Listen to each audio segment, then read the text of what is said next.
Saudi আরবের সাথে বাংলাদেশের 2025 সালের হজ চুক্তি স্বাক্ষরিত হয়েছে। রোববার সৌদি আরবের জেদ্দায় স্থানীয় সময় সকাল 10টায় এই দ্বিপক্ষীয় চুক্তি সম্পাদিত হয়। বাংলাদেশের পক্ষে ধর্ম উপদেষ্টা ডক্টর আফম খালিদ হোসেন এবং সৌদি আরবের পক্ষে সে দেশের হজ ও উমরা মন্ত্রী তৌফিক বিন ফাউজান আল রাবিয়া হজ চুক্তিতে স্বাক্ষর করেন। এক প্রেস বিজ্ঞপ্তিতে এসব তথ্য জানানো হয়েছে।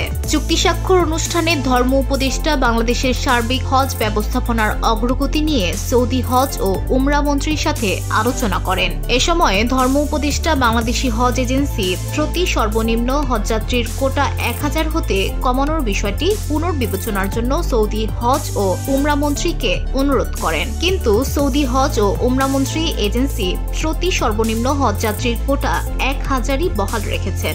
গত বছরের অক্টোবরে সৌদি আরবের জেদ্দায় অনুষ্ঠিত দ্বিপাক্ষিক বৈঠকে ধর্ম উপদেষ্টা সৌদি হজ ও উমরা মন্ত্রীকে এজেন্সির প্রতি ন্যূনতম হজযাত্রীর কোটা 2000 থেকে কমিয়ে 250 জন করার অনুরোধ করেন। তার অনুরোধের পরিপ্রেক্ষিতে সৌদি হজ ও উমরা মন্ত্রণালয় 2025 সালের জন্য বাংলাদেশি এজেন্সি প্রতি হজযাত্রীর ন্যূনতম কোটা 2000 হতে কমিয়ে 1000 জন নির্ধারণ করে। তবে আগামী বছর এই কোটা হবে 2000 জন। এ চুক্তি স্বাক্ষর অনুষ্ঠানে ধর্মসচিব AKM আফতাব হোসেন প্রামাণিক, হজ অনুবিভাগের অতিরিক্ত সচিব মতিউল ইসলাম, সৌদি আরবে বাংলাদেশের রাষ্ট্রদূত দেলোয়ার হোসেন, কনসাল জেনারেল মিয়া মোহাম্মদ মাইনুল কবির, কাউন্সিলর হজ মোহাম্মদ জহিরুল ইসলাম ও উপদেষ্টার একান্ত সচিব সাদেক আহমেদ সহ সৌদি হজ ও উমরা মন্ত্রণালয়ের ঊর্ধ্বতন কর্মকর্তারা উপস্থিত ছিলেন।